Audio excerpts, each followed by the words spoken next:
Safia Mini from Peopletree, and we're in front of the Primark Tooting Superstore this morning because we want to make it really clear that we're not happy with fast fashion that doesn't pay workers a living wage.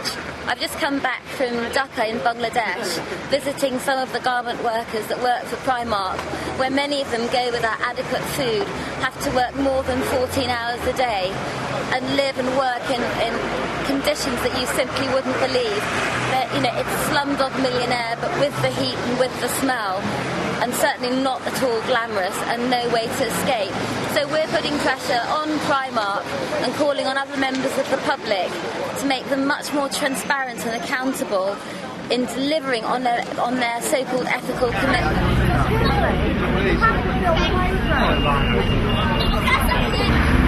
My name's Seb Clear, I work at War on One.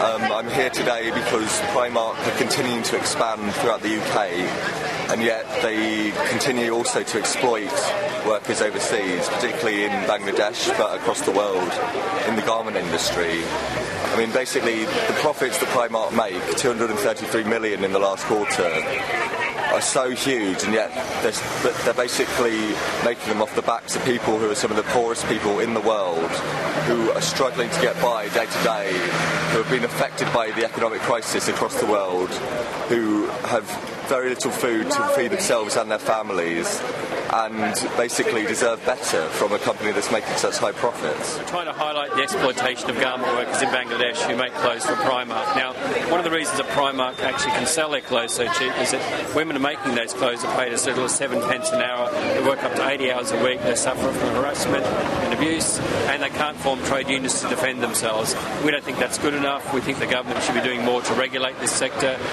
They're basically relying on voluntary codes. The voluntary codes aren't working, and Primark aren't delivering. They should be paying workers a living wage. Those workers desperately need those wages to pay for the rising costs of basic foods. Rice has gone up 70%. They're struggling to survive and feed their families. We don't think that's good enough, and we think the government should do more. One of the important things shoppers have to realise when they come to Primark is we're not running a boycott against Primark. What we're trying to do is get Primark to treat their workers better. Those workers desperately need those jobs, but they shouldn't be treated and exploited. They should be actually treated with respect, and they should be paid a decent living wage.